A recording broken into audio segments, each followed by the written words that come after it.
శ్రీవాణి భక్తి ఛానల్ వీక్షకులకు ముందుగా నమస్కారాలు తెలియజేస్తూ ఈరోజు వాస్తు విషయంగా ఆగ్నేయంలోనే వంటగది ఉండాలా అనే విషయాన్ని గురించి తెలియపరుస్తాను. పూర్వకాలంలో పోర్షన్లు ఇల్లు ఉండేవి. 2 పోర్షన్లు, 4 పోర్షన్లు, అట్లా 6 పోర్షన్లు ఇల్లుగా ఉండేవి. అవి 3 గదులుగా నిర్మాణం చేసేవాళ్ళు.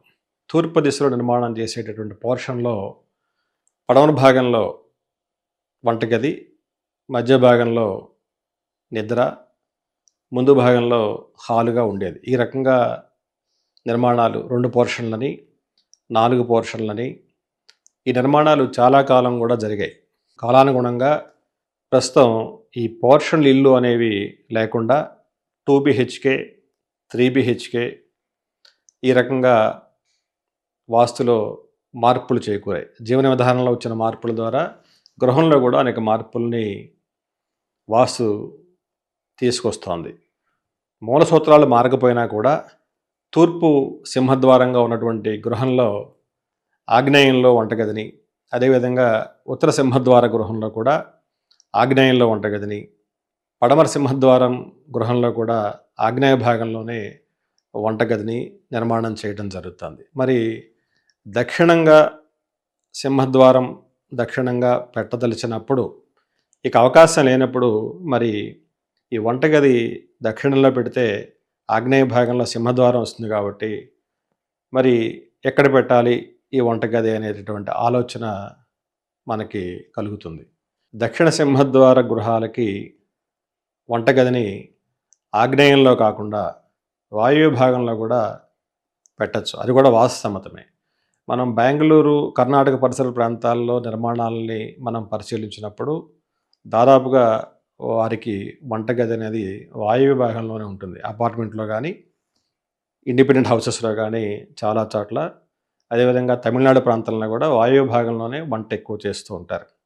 కాబట్టి వాయువ్య భాగంలో కూడా వంట చేయడం అనేది వాస్తుబద్ధమే. కాబట్టి ఆగ్నేయంలోనే వంటగది ఉండాలి అనే సూత్రాన్ని అనుసరించి దక్షిణ సింహద్వార గృహాలకి అనుకూలంగా రాదు కాబట్టి మనం వాయువ్య భాగంలో వంటగదిని ఇవ్వచ్చు. అదేవిధంగా నిర్మాణంలో ఒక సూత్రం ఉంది. ఈశాన్యంలో వంట, ఆగ్నేయంలో నిద్ర చేయకూడదు అని.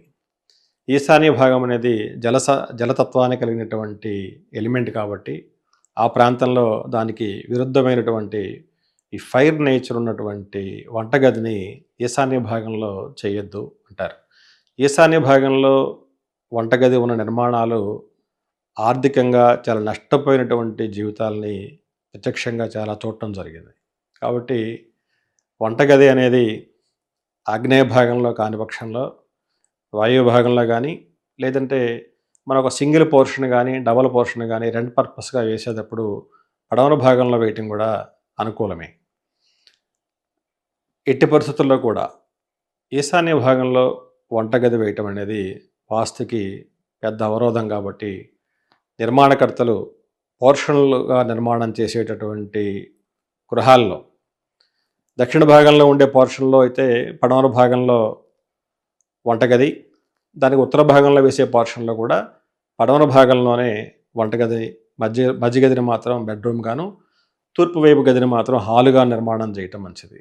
ఆ విధంగా కాకుండా 2 పోర్షన్లు ఇల్లు వేసి నైరుతి భాగంలో మాకు మాస్టర్ బెడ్రూమ్ కావాలండి అని నైరుతి భాగంలో మాస్టర్ బెడ్రూము, మధ్య భాగాన్ని హాలుగాను, ఈ తూర్పు ఉన్నటువంటి గదిని కిచెన్గాను చేస్తారు. అది ఒక పోర్షన్కి అయితే అంగీకారమే, కానీ దానికి ఉత్తరంగా ఇంకో పోర్షన్ వేసినప్పుడు దానికి ఈశాన్య గదిలో వంటను పెడుతూ ఉంటారు.